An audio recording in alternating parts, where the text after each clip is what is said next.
Hello, everyone, and welcome.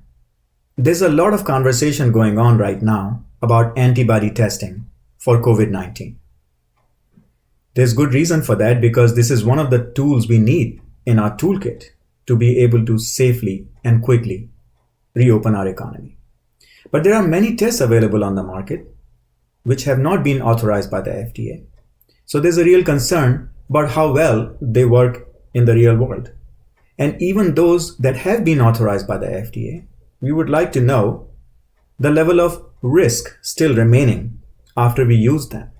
Because eventually it's a risk-based decision and we want to minimize the risk of exposing people to infections as we open up our economy. So this is an important topic.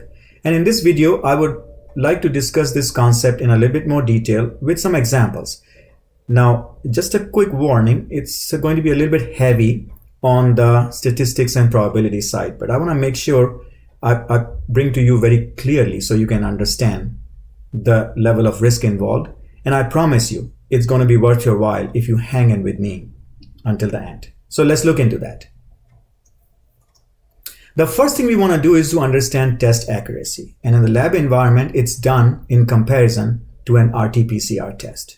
Now, you may recall that that's the test that's used in the early phase of the infection to detect small amounts of the virus in our system. And that tells us if someone is infected or not. So there are two scenarios. Either the person is infected or not infected. And then this antibody test can produce a result which shows a positive result, meaning they have antibodies, and a negative result that they don't have antibodies.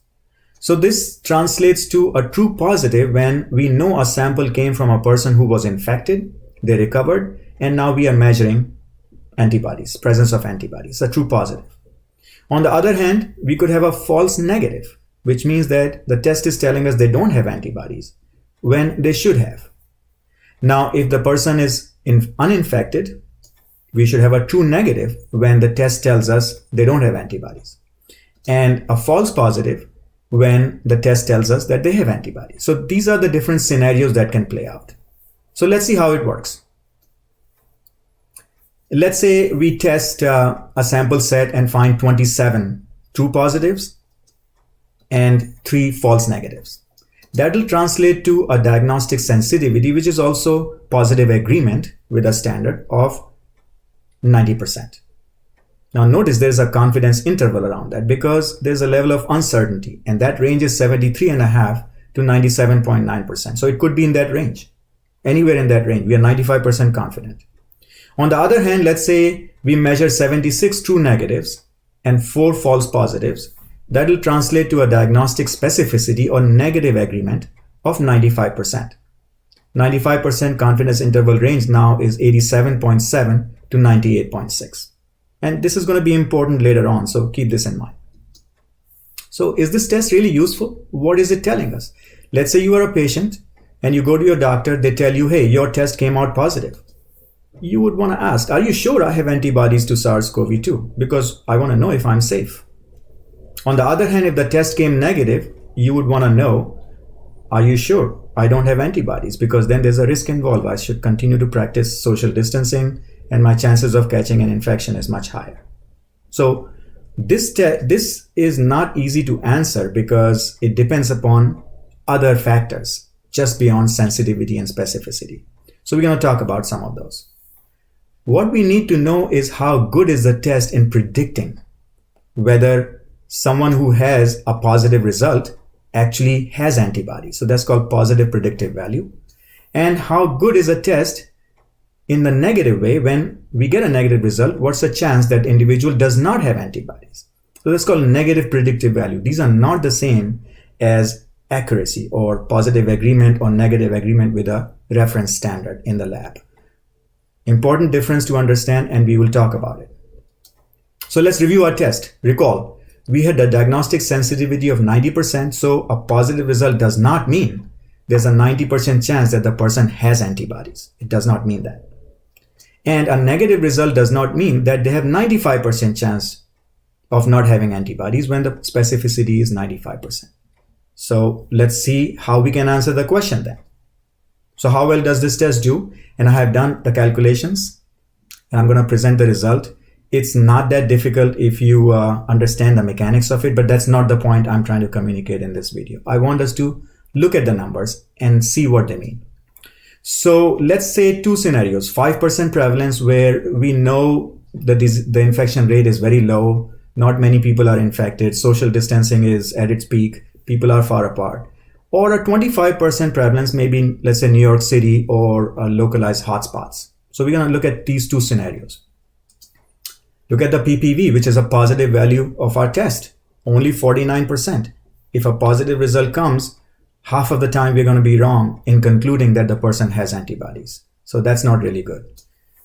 NPV is good. That means if a negative result comes, 99% chance they don't have it, don't have the antibodies. On the high prevalence, PPV is 86%, so it's pretty decent. And NPV is 97%. So it's at the low prevalence end that our test is failing to perform at a high level. Now we could do a repeat test and that will increase the level of confidence.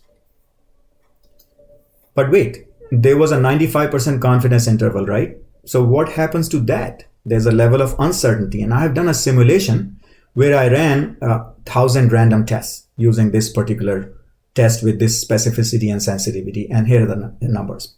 For 5% prevalence, I came out with the average value of 43%. So 43% of the time that positive result will mean they have antibodies. But look at the range, 25% to 77%, very broad range.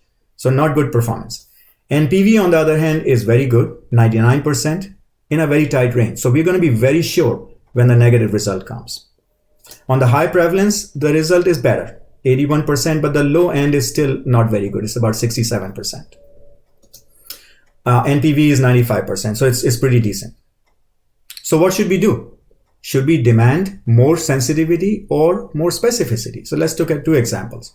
I keep the specificity same as 95% and improve sensitivity to 95%.